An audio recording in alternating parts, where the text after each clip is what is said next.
You listened to him on the KVJ show for years. Every time he tried to talk sports, he'd get shut down. After years of begging, we finally gave in. Brought to you by Bremen Motor Cars and by Wellington Anti-Aging. It's Kevin's Other Show on 640 The Hurricane. Well, hello, welcome to Monday. It is Kevin here, back with Diener today. Hey, man, welcome back. Yeah, it's good to be back, man. Adventurous little trip on Friday. Yeah, how was that? Went back to the home state. Yeah, did you? Yeah, it's good stuff, man. Went to a little C-Bus. Oh, really? Checked it out, yeah. Is that what the That's what the natives call Columbus, yeah. That's the short, the C-Bus. Nice. Yeah, so went up there and had a buddy of mine. It's a big old Buckeye booster, and so we went to this dude named A.J. Hawk. He used to play with the Packers. He had a little party at his place, and so I went and checked that out. And sure, why not? got to bother Urban Meyer for a while. You were having a high old time up there in Columbus. It was a great time. For yeah, you. That's just my kind of thing. Hanging out with all the Buckeyes. Yeah, that was kind of it. I was with my peeps. If you're watching us on YouTube right now, got the there's a photo with oh, there it is. You and Urban Meyer. Old Herbs. He's got photographic proof, folks. I do. Yeah, I went up there, but I'm pretty sure I probably annoyed the heck out of him. So I mean, that's fine. How many times are you gonna get to hang out with Urban Meyer? Might as well annoy him. It was beautiful, man. Got to see the shoe. Went through and checked that out. Perfect weather too. Yeah. Yeah, they got it rocking. It's good stuff. I gotta tell you, man, as a college football fan. I mean, you know me. I'm a Miami Hurricane fan, so obviously I'm not the biggest Ohio State fan, given the history. I get that. Yes. Yeah. But the Horseshoe is one of the places on my short list of college football atmospheres, stadiums that I just feel like I have to go to at some point. I mean, the environment's phenomenal. You know, if you go to a big game, and I just remember like one of the last big games I went to at the Shoe, it was Ohio State and Texas, the year that Texas wound up winning the national championship. Okay. And they were number 2. The Buckeyes were number 4. And I remember they announced the crowd size. It was over 100,000 inside the Shoe, and there was 200,000 outside that couldn't get in. There's 300,000 people outside the stadium. Jeez. So, yeah, just everybody tailgates. And if you get in, you get in. If you don't, then who cares? So, yeah, so it's cool, man. There's really not much of a better environment. There's some good places, but, you know, your Canes do it all right.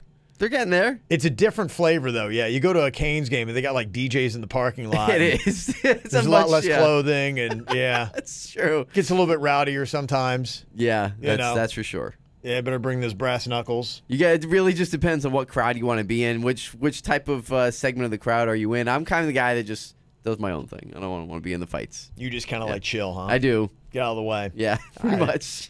Shocked me, Diener. I thought you'd be in there attacking people. Right? You would think so. You would think. You would think with the animal you are. My brass knuckles with me and everything, no.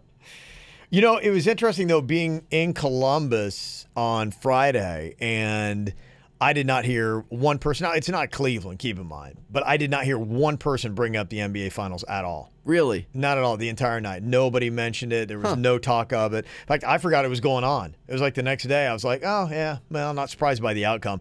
I was so happy it just ended. Yes. And, I mean, it ended in just, pathetic, awful fashion. It was a blowout. There was nothing exciting. LeBron, he came out with 3-4 minutes left in the game. It was about 4 minutes, and it was so anticlimactic. But you're right. I mean, on Friday, Ricky and I were both saying, we were like, just get this over with. Yeah. I mean, don't even, why are we going to prolong this? Could you imagine us having to talk about a Game 5 tonight? It would have been tonight. It would have been awful. You're just, I mean, you knew you were just waiting out the inevitable. I mean, this is a team that really had no business trying to challenge, Golden State for a championship. And, you listen to what Steve Kerr had to say, and, yeah, he pretty much sums it up. Be like, I can't even believe they were here. I watched that team a lot during the year. We always keep our eye on them, of course. And there have been kind of 3 different versions of their team. And the fact that they got here surprised me, actually, watching them during the regular season. It didn't look like they were going to have enough. But what Ty did with his group, and obviously what LeBron does night after night, is just incredible. And they had an amazing run. Bottom line is we got a lot of talent. That's and we had more talent than they did, and it was, talent wins in this league. But here's the thing I don't understand. Maybe I just don't get it. But why does LeBron James not win the MVP? I know he's on the losing team, but I mean, it's not the most valuable player on the winning team. It's the overall most valuable player. And how can you even come close to arguing if you take a look at Golden State that is chock full of talent? If Durant's not there, can they still win the NBA championship? Oh, they would have still won that series against that Cavs team, yes. I think so. Yes. So, I mean, how is that guy the most valuable? I mean, valuable means we got to have you to win. To me, that's what the initial saying of a most valuable player should be. So if you could easily say you could take Kevin Durant off this team and they could still win it, can you say the same thing for LeBron and the Cavs? Would they have been in the NBA Finals without LeBron? They would not have been in the NBA playoffs without LeBron. No. But I understand the voodoo you're pulling here. I get it. But just explain it to me, because I'm trying to figure out, I even was kind of like looking at some of the scoring to say, okay, who's more important. In that 4-game series, LeBron had 136 points. It's a lot. He had 33.6% of the Cavs total. Oh, my gosh. Durant had 115 points, 24.7% of the Warriors total. And I know there's rebounds and everything else, and I'm not a math nerd enough to take all that in consideration. But at least when it came to scoring, which is the ultimate thing that they do in these games, decide who's going to win and who's not, LeBron right there is clearly more important to his team than Kevin Durant is. So just tell me why Kevin Durant is the MVP and LeBron James is not. Because they won. I mean, that's really what it comes down to. Well, then that's not the right thing to call this. It's not the most. It's almost, they do the same thing in college football with the Heisman Trophy. Right. And I can't stand it. I mean, let's just reframe what this whole thing is. Is it the actual most valuable player, or just say you were the most valuable player on the best team? Same thing with the Heisman. You were the best player on a really good team that likely was in the college football playoff. And I mean, how often are we going to see a Heisman Trophy winner that's not in the Final Four now? I can't imagine a scenario. I can't. Okay. So the Heisman, I'll give you a little bit of a pass, because I guess you have more leniency to do that. The MVP of the NBA Finals is stated in name most valuable player. Yes. It's not true. Here's the thing. Okay. Here's the thing. It's always been assumed. It's like, remember how we talked about like the unwritten rules of baseball a few days ago and how stupid those are? But with this, it's one of those unwritten rules with basketball or with any sport, really. If you're going to win the MVP is going to come from the winning team, because it is assumed that the winning team is going to have the most valuable players since they won, right? That's usually the way it works. But here's the problem in today's NBA that I don't like. It's super teams. Yeah. So let's rephrase it or call it something different, because when you are clearly outmatching the other team, you're not the most valuable player. You're just one of the good players. In fact, if you wanted to compare numbers on this, Kevin Durant had 115 points. Steph Curry had 110.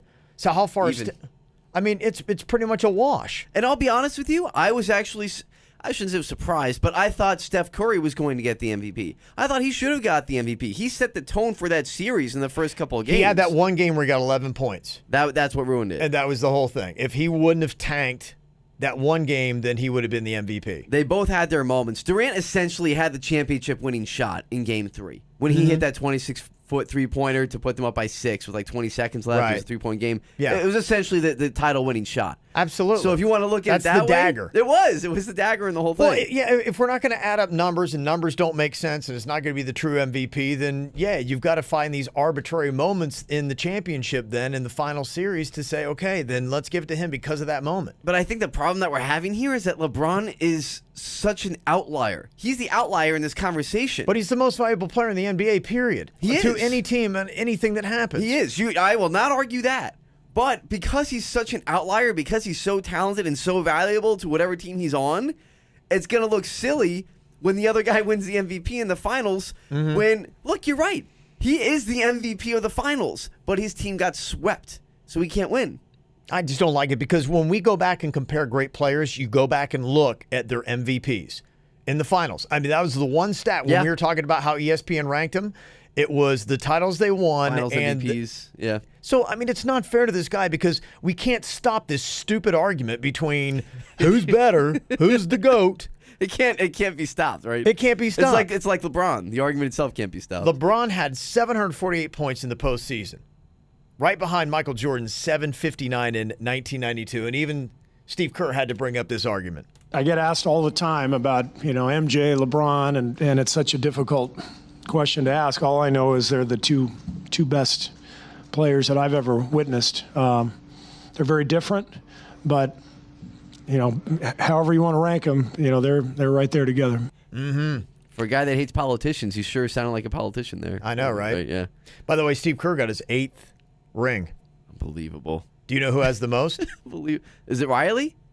Oh. It might be. Oh, okay. Because he has a couple as a player. Okay. Who's got the most NBA rings? And you're right, you got to look at a few because some have gotten them, like Kerr, as player and as coach. No, it's Phil Jackson. Okay, maybe it is. Maybe it is. Maybe it is. Maybe it is. I'm all confused. I got the answer for you coming up next. Hang on. Get Kevin's other show whenever the hell you want on YouTube and at 640thehurricane.com.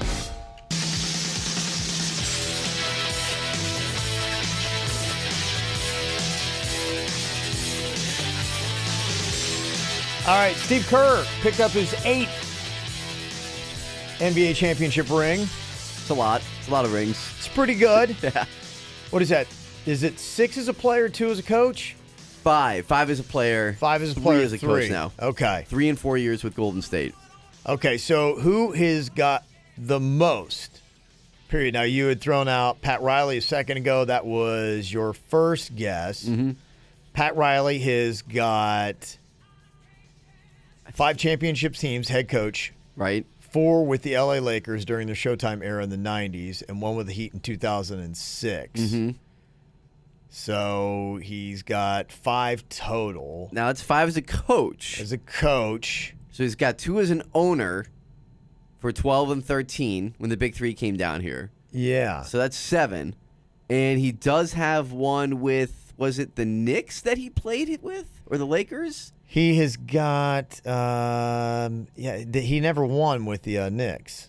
Oh, right? Did he win with them? No. I forget which team he won with. I think he won with the Lakers, actually, as a player. 2012, 2013. Yeah, how many does he have? I think he might actually have 8, because I think he has 1 as a player, so I think he's actually tied with Kerr.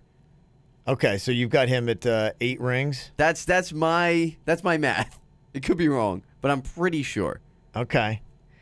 If you're looking at Phil Jackson, he's got, let me see, Phil Jackson as a player has got 2, I think, with the Knicks, and then he's got 11 as a coach. That's what I'm thinking about with the Knicks, I think, is Phil Jackson. Yeah. That's what it was. Now, overall, is a player. Do you have any idea who has got the most rings? Who's got the most hardware of anybody? Oh, just as a player? Yeah. It's got to be Bill Russell, right? Bill Russell, yeah. Right? Okay. Any idea how many? Take a guess. 11. He's got 11, yeah. Gosh darn it. Diener, dang. Gold star today, baby. Yeah. Unreal. So he's got 11. So Steve Kerr, yeah, 8's awesome, but you still got a little ways to go. And that's, yeah, exactly. It was 11 as a player for Bill Russell. Yeah. So if Steve Kerr wants to catch Phil Jackson, he's got to win 5 more. That'll just let you know the separation on that. There's a few. Yeah, it's a few. Yeah. Right, because Phil won 5 with the Lakers and 6 with the Bulls. He has 11 championships as a coach, so he tied Red Auerbach with that. But he has more than Red Auerbach overall. Yeah. Because of his playing career. And then he's got 2 as a player, right? It was 1 or 2. Yeah, okay. Thought he had 2 with the Knicks. It might be. Okay, well, everybody's talking about LeBron, free agency. What is going to come of LeBron? Where is he going to be? Does he want titles? Does he want his family to be happy? That's some of the discussion that is going on. Here's LeBron's comments. Can you read anything into what he says here? When I decide what I'm going to do with my future, my family and the folks that have been with me for the last 20 years pretty much will have a say-so. And then it ultimately will come down to me. So we'll see what happens. Mm-hmm. See what happens, huh, LeBron? Does this feel so familiar? Why do I feel like we've time traveled? Well, I mean, this is what? How many times has he held the NBA offseason hostage by waiting to see where he's going to go? And how many teams right now are holding up what they're going to do based on LeBron? I've heard as much as, what, like 8 teams now we're talking to him? Yeah. You know, what is he going to wind up doing? What do his buddies think that he's going to be doing? They did an interview with Dwayne Wade on Fox Sports, and he said to me, I don't think it's really a basketball thing. He said, you saw this year he could go to the finals no matter what the circumstances are. I don't really think for him the basketball decision is saying, let me go team up with 3 All-Stars. I think at this point in his life, it's more so of a lifestyle thing of where my family's going to be the most comfortable, where I'm going to be the happiest at, because basketball-wise, he's so great he can bring along and take along whomever. And I think everybody's kind of looking it up saying, okay, is it about titles? Is he looking at the roster? Who's going to be there? Is that what's most important to LeBron James? But the problem is, I mean, he had that chance with going back to Cleveland, and I think probably thought he's going to get a better roster, and it was only good for 1 championship. Right. And does it look bad for LeBron if he goes somewhere else and then doesn't win a championship at all? That's the question now, is how much does he care about his legacy? Because here's the double-edged sword, right? Obviously, the legacy is the main thing for any player. Yeah. But now you think about, okay, is my legacy going to be winning more than 3 championships, but with 3 different teams? And if I do that, will people look down on me and say, well, he had championship chase his entire career and play with these guys and play with that guys? Ultimately, that's what they said about him with the Heat. They said the same thing about Kevin Durant. No one's going to go back to that. But you know what? People don't really dog you when you win. It's when you lose. That's why this feels like an all-or-nothing proposition if he leaves and goes somewhere. That's the ultimate gamble. If he goes somewhere and wins, people will be like, he was the guy that won 3 NBA championships with 3 different teams. If he leaves Cleveland and goes somewhere else, then his legacy is going to be the guy that was the ring chaser and was... I mean, imagine if he goes to another finals in another city and then doesn't win it again. Yeah. I mean, he's going to be known as the choke lord. Yeah, pretty much. But again, is it really his fault if that happens? It's really never been his fault. I mean, well, I don't think. I mean, can you blame any of the NBA Finals losses on LeBron James? And any that he's been with? I mean, from the Heat through the Cavs. Do you blame any of them on him? I blame one on him. Okay. 2011 against the Mavericks. That was his fault. That was LeBron needing to graduate, needing to learn how to play within his body, within that new system, with those guys. Mm-hmm. They got outplayed and outcoached in that series. It's hard for me to relive that, man. It is. It's hard for me to relive that series. It was so painful. So you think he carries the weight of the burden because of responsibility on him, or was it the way he played? It's just that series changed him. It changed Chris Bosh. It changed Dwayne Wade. Mm-hmm. And, I mean, it changed all of them in the way that they played. I mean, it got him into a postgame. It made him learn how to play in the post. When he was getting backed up by J.J. Barea, J.J. Barea is as big as me. Yeah, okay? Right. That's not something that needs to happen in a finals. That's the one that I could say, okay, that's the one that got away, and that was his fault. Here's what he says on chasing titles. I mean, for me, I still have so much to give to the game. You know, like I said, when you have a goal and you're able to accomplish that goal, it actually, for me personally, made me even more hungry to continue to try to win championships. And I still want to be in championship mode. And I think I've showed this year why I will still continue to be in championship mode. Oh, no. And that's why ultimately what LeBron wants to do is what's going to weigh out. His kids could say something, his wife could say something, but I think ultimately where he thinks his legacy is going to be the best taken care of, that's ultimately what's going to win out for him. I mean, if you're a Cleveland fan, you hear that and you think to yourself, he's done, right? I mean, you have to think to yourself, if championships are still one of his main priorities, then he's not coming back to Cleveland because he's not going to win any there. Well, and the bad news is pretty much you look at Cleveland's roster and they don't have a lot of moves to make. They don't. You know, I mean, they're pretty locked in, and everybody would pretty much agree that this the worst team that LeBron has taken to the NBA Finals of all the teams he's taken. It's right there with the 2007 Cavs that got swept by the Spurs. It's right there. When you have that was second best player on that team was Mo Williams. So how could next season be any different from this season? It won't be, because they don't have any moves to make. They're, like you said, they're bogged down. Mm-hmm. They built it in such a way that they had pretty much the 4 years to get things done. Right. And they chased Kyrie out of town. Yeah. You know, whichever side you want to believe on that argument. But he's gone, and now they can't make any moves. No. So now LeBron's going to leave too. He's going to be in the same situation. I guess we're going to find out pretty soon here. July 1st is the day, right, where everything becomes official and they can start making moves. Mm-hmm. What do you think the Heat are going to do? I hear more and more people talking about this possible move where the Heat might get Kyle Lowry from the Raptors and send off Goran Dragic and Kelly Olynyk.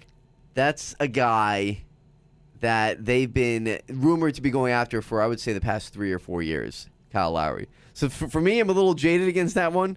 So I'm in like I'll believe it when I see it mode. Is that just a flush? Does that do anything for the Heat next year? I mean, do you see, okay, that's going to set the Heat on the right path? Because the Heat feel like one of those teams that's just unfortunately and desperately locked in. I mean, it doesn't excite me very much. I mean, when I hear Kyle Lowry, it's like, oh, we're going to win a title next year. We'll get to the playoffs and we'll probably lose in the second round. I mean, I'd even heard floated that maybe Pat Riley talks to LeBron and says, hey, go ahead, opt in and Cleveland next year, and we'll make all the moves possible to bring you back to Miami. But, I mean, at that point, LeBron's going to be, what, about 35 years old? Does that make any sense? Not really. Is that the team you want to rebuild now and try to make a run at anything? Around a 35-year-old. Yeah. I mean, it's LeBron is 35, so it's a little different. But if he comes down here, they have to get somebody else with him. It would make no sense for him to come down here with the way the team is currently constructed. It wouldn't. Mm-hmm. Got to tell you, though, when you win a championship, nobody parties it up like the teams that win the NHL. Oh, mama. Man, what a freaking party they've been having at the Stanley Cup. And the big question, I know the fact on when you're talking about Major League Baseball and touching their trophy, don't do it. What about the Stanley Cup? We'll discuss next. Be part of the show on Twitter at 640 The Hurricane, hashtag Kevin's Other Show.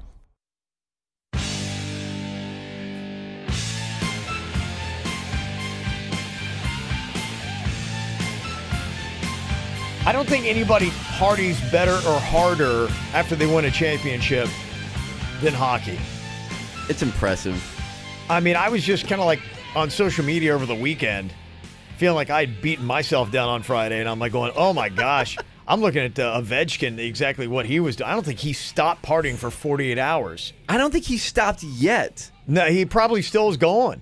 I mean, good for him. I mean, they really are setting the bar at what you do with the trophy. I think one of my favorite things I saw over the weekend with what Ovechkin was doing, because it was like a reality show in itself. If you went on Twitter and just watched what Ovechkin was doing with the Stanley Cup trophy, it was amazing. He's at a Nationals game. Yeah.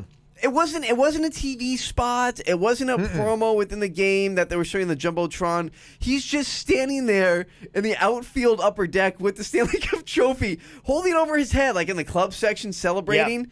He's just doing it. Like it's not on TV or anything. No, because it was right in the middle of play. Yes. I mean, they were going to cut to him because there was action going on in the field.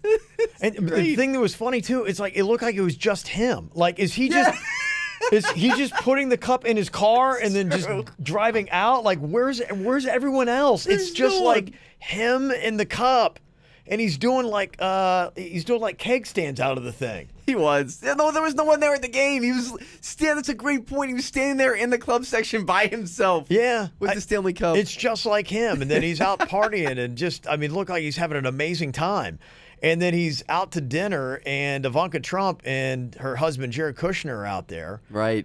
They're at this schwanky little place on Saturday, and some of the other players are with them at this point, and they go charging into the restaurant, and they're taking photos, and there's Ivanka Trump.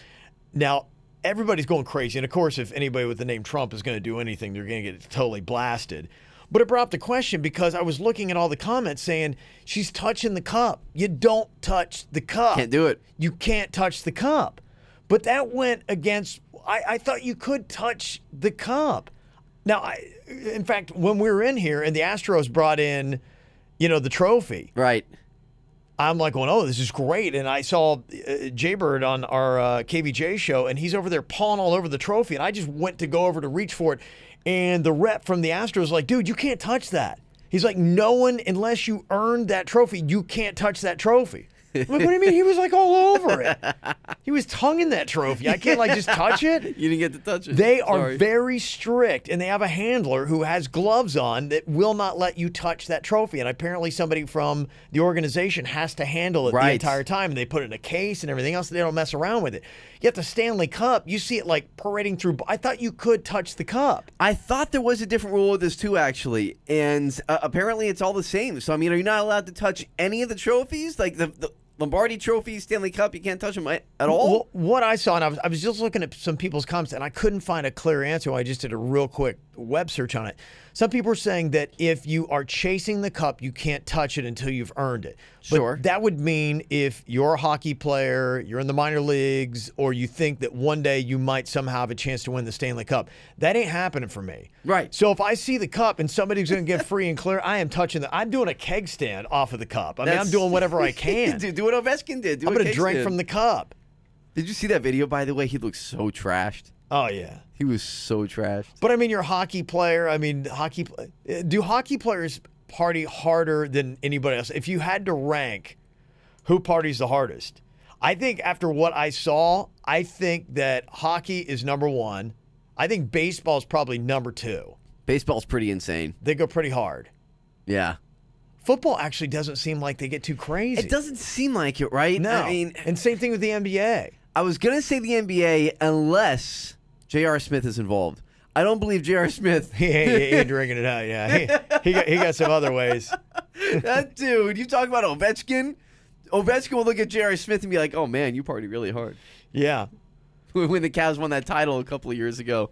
I mean, you tell me, you have more party stories than I do from the past. Yeah. So, I mean, when you look at how these guys are doing it, is hockey number one at this point? Ovechkin over the weekend totally impressed me. And the hockey yeah. buddies that I have, I mean, they party real hard. Baseball guys that I know, they also party hard. And then you got the story from like the 86 Mets. And a lot of times, I mean, they have like a keg in the dugout and they're drinking beer in between innings.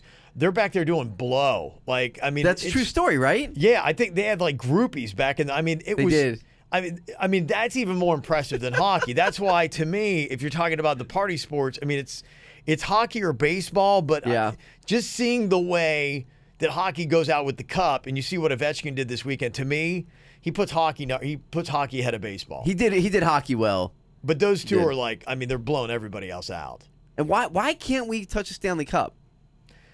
Because I'll be honest, I didn't know that was a thing. Yeah, I think you can. Like I said, if I'm given the opportunity and Ovechkin, I see them, they'll party it through they'll take it through a restaurant. I've seen it in bars, everything else. I remember when the Red Wings used to always win. A buddy of mine sent me a photo, and he was with the fans cup. touch it in the bars and stuff. Yeah, he was holding the cup. So I'm like, you could always touch it. And then I saw that story about Ivanka Trump. I'm like, well, since when can you not touch the cup? Is it just a Trump thing? Like people are getting hurt because it's Ivanka Trump? That's kind of what I thought. I'm like, it seemed like they're giving her a little bit more of a tough time because of the Trump thing. Now, I know you can't walk on the logo. You remember the whole Justin Bieber thing when he was down here with the Panthers and he was in the locker room and he walked on the Panther logo? Yeah. In fact, some locker rooms, they will put, velvet ropes around the logo. You're not supposed to walk on the logo in the locker room. Right. That one I know. Yeah, that I get. I think this might be a little bit of a double standard here. Mm-hmm. I'm not agreeing with this. I say touch it. Touch it all you want. And honestly, this might sound weird, but I think in some respects, depending upon who wins, I think golfers are up there and maybe even higher than NBA and even higher than football. Really? Yes. Because, I mean, especially if it's a John Daly win. John Daly is going to dial it up harder than anybody else in both those leagues. John Daly would party when he came in 35th. I mean.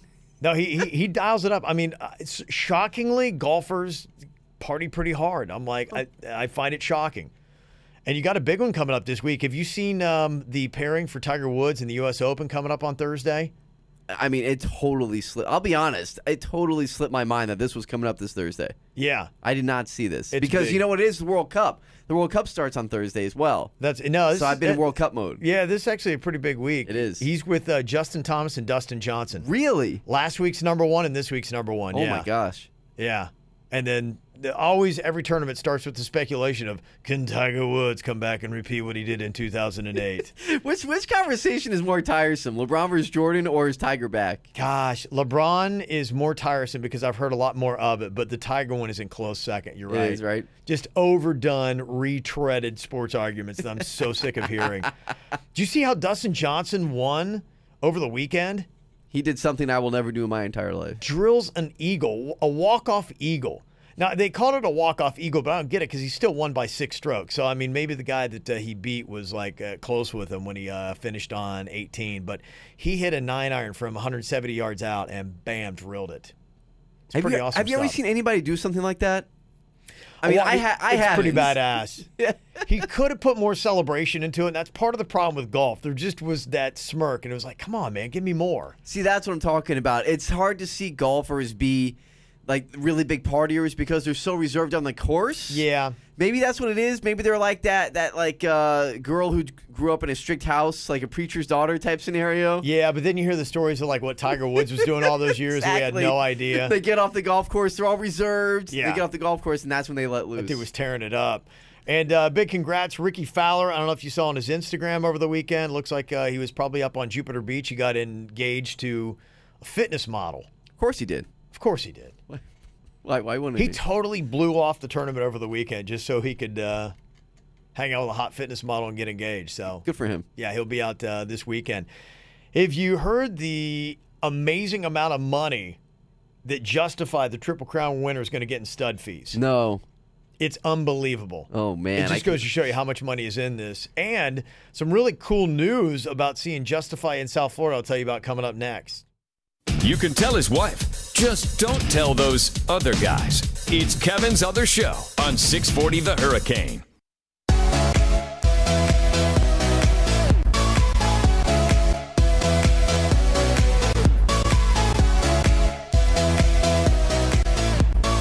Did you catch any of the French Open over the weekend?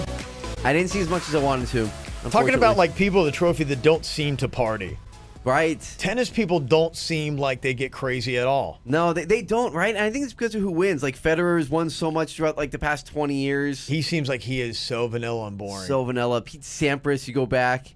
So boring. I think the last guy is Andre Agassi. He was partying with crystal meth, so I think that's the last guy we can think about. Yeah, Agassi, and I think Boris Becker kind of got after it. I could see that. McEnroe. You could see McEnroe doing some back crazy in the things, day, right? but what's going on with tennis, man? They've gotten too boring here lately. Yeah. Yeah, I actually watched a little bit of the tennis over the weekend. You saw some French? I did. Saw a little bit. I saw the ladies play out, so I was pulling for the hometown girl, but just not enough. Sloane Stephens, she's right there. I mean, she did win the U.S. Open. Yeah. Was it last year? I think she won the U.S. Open, so she has a major. Yeah. And she's getting to finals. She's on deck. She is. Yeah, I think she's going to get there. She won the first set, too, so she was close. She was close. Really impressive sports feed over the weekend, though, and I guess probably not to undermine it was Justify. And, I mean, we go, 40 years without a Triple Crown winner? It's amazing, isn't it? And now we've got 2 in the last 4 years. Right. And Bob Baffert even saying, his trainer, the last little leg right around that last turn, he said, I didn't think he had it in him. And they're into the stretch, and Justify comes roaring home to a raucous Belmont Park with 1 furlong to run. Gronkowski and Hofberg trying to run him down. How amazing is that? Rosso is fourth, a 16th to go. Justify is still there. Justify from Gronkowski. He's just perfect, and now he's just immortal. Justify is the 13th Triple Crown winner. Gronkowski was second, Hofberg was third, and Vito Rosso was fourth. Justify has done it. I think probably the highlight of that is just hearing Gronkowski was second. It's so funny, isn't it? It's awesome. It's a great call, too. I mean, when he goes in and out, he's immortal. I mean, it was great. It's a great call. Oh, yeah, no. When you just hear Gronkowski and Gronkowski in second. And of course, Gronk is there partying up. He was so excited. Oh, yeah. He thought his horse was going to win for a second. He became part owner of that horse. Yeah, so, I wonder what his deal is. How much would he win if Gronkowski won? It would have been, I think I had heard the owner's share was around $100,000, somewhere in there. Yeah. So it would probably, they would split it. Maybe he would have gotten like $30,000 out of it or something like that. Because I think it was just part of a ownership group with 2 other guys. It just stuns me because I didn't know much about the ponies and everything before getting down and talking to some people in Wellington and then finding out what an investment is. That I mean, even just putting some of those horses up in a barn for a year is $1 million. It's nuts. And it's just absolutely unbelievable. I'm going, well, this might make some more sense then because Justify's stud rights before winning the Triple Crown was $60 million. Winning the Triple Crown went up to $75 million. What? There's one company that bought the rights, so I guess they get all of his baby batter, and so they get to do what they want to do. $75 million Wow. they pay for the stud rights, and then they go out and just sell that and breed them up and try to make new baby racehorses. Yeah, that's the deal. That's incredible. Yeah. The thing I don't ever understand is, okay, how often these horses run, because they just started running Justify in February. And they say Justify is the first horse since Seattle Slew in 1977 to win the Triple Crown with an undefeated record. Right, and this never horse, lost. No, he hasn't lost, and that's because, like you said, he just pretty much started running in February, and it's so rare that he came out of nowhere. Yeah, he came out of nowhere. Normally, like a Triple Crown horse or someone who looks good for the Kentucky Derby is talked about earlier than the year before, maybe around like November when the Breeders' Cup comes around. Mm-hmm. Came out of nowhere. Did Justify win the Florida Derby? Because that's pretty much the last race before you get to the Kentucky Derby. I'm not sure if he was in the Florida Derby. I'm not sure he was. If he was in it, then he won. Because right, we just said he's undefeated. Yeah, you're right. He'd have to be if he was in it. If he was in it, but I'm not sure he was in there. It's just cool to see. I mean, because like you said before, he had Seattle Slew in '77 and affirmed in '78. And we went all those years, 37 years without one. Yeah. And now we have two in the past, 3-4 years. No, Audible won. Audible won the Florida Derby. Oh, that's right. I remember Audible. It's a good horse. Yeah, Audible. So Justify did not even run the Florida Derby. So he wasn't in that Florida Derby, which is unusual. You're right about that. Normally, a Derby horse is in the Florida Derby. It's a big race. Yeah. So we haven't seen Justify yet in South Florida. Will we?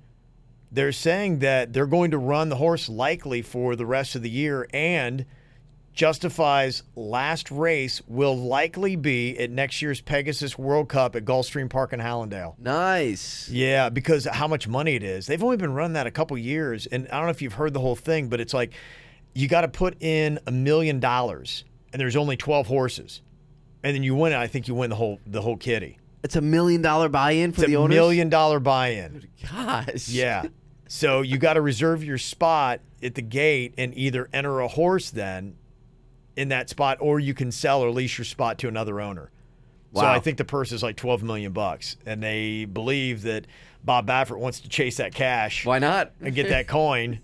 Go for it, and man. win the $12 million. And he's like, I think Justify could do it. They're going to keep an eye on his health to see exactly what happens. That'd be pretty cool. Were you impressed by my horse racing knowledge, by the way? Let's run out some facts there for you. Pretty good stuff, man. Not bad, right? Yeah. I don't know if not it's too bad. Good or a bad thing that I have that horse racing knowledge. Not sure yet. Well, over the weekend, I don't know if you got a chance to go check out the Marlins. They had their big anniversary, 25th anniversary weekend. Had a lot of the old-timers in. They were wearing teal, and they lost the series. Yeah. To the Padres. They took one of the 3 games, but they fell and have now lost 9 of their last 12. Sounds about right. Yeah. That's Marlin-ish. Yeah. 9 of the last 12. They now have the 5th worst record in baseball at 23-42. Weren't they ranked as the worst team in baseball by ESPN a couple weeks ago? They did, yeah, but they did something interesting. They did like power rankings. Makes no sense to me. So they have like all of those weird stats. It kind of felt more like hater ratings than anything else. Yeah. You know, and I mean, they're trying to, find some bright spots with the Marlins, but I mean, Lewis Brinson in center field is just tough. But Brady Anderson, they like. He's a rookie. I'll give you a bright spot. Tommy Hutton. Yes. Thank you for bringing that up. Yes. Shout out to Tommy Hutton. Yeah, because I completely blasted Fox Sports, and I guess that's who deserves to be blasted for inexplicably. To me, they did it at the worst time ever, too. When you're going through your third or fourth? How many fire sales have they had now? There was a lot. I want to call it the 4th. Let's just do that. Okay, 3rd or 4th fire sale where you do that. You want to get rid of any familiarity that you really have. Your entire productive outfield from last year is all completely gone. And then you want to, on top of it, get rid of Tommy Hutton. Yep. Who has been the face of Marlins broadcast. And to me, that's a big deal, man. Probably more so than any sport. Because, I mean, you look at your Harry Careys, and you look at every franchise out there pretty much has their voice. I remember... growing up, listening to the voice of Marty Brennaman, with the Cincinnati Reds. And, I mean, the Dodgers have had their voice. Everybody has their voice, and the Marlins had their voice. And then you get rid of Tommy Hutton, which, to me, I thought was the voice of the Marlins. The good news is they've decided to bring him back in smaller capacity. He's going to be doing some of the pre- and post-game, which is a start. But, I mean, still, I want to hear Tommy Hutton on the play-by-play. There's absolutely no reason why he should not be back full-time. Right. So it's a step in the right direction. At least. Come on. Tonight on TV, if you're a Gators fan, might want to see what's going on. They're up against the wall in an elimination game against Auburn. Ooh. They win, they stay in the in the College World Series. If they lose, they are gone. So that's going to be on TV tonight, something you can check out. Check out this show, too. It is on YouTube. You got that podcast you can check out and see us on Twitter as well. Just follow Kevin's other show. You listened to him on the KVJ show for years. Every time he tried to talk sports, he'd get shut down. After years of begging, we finally gave in. Brought to you by Wellington Anti-Aging. Low T? Go to WellingtonAntiAging.com. And by Bremen Motor Cars in West Palm Beach. A world-class experience. Shop BremenPorsche.com now. It's Kevin's other show on 640 The Hurricane.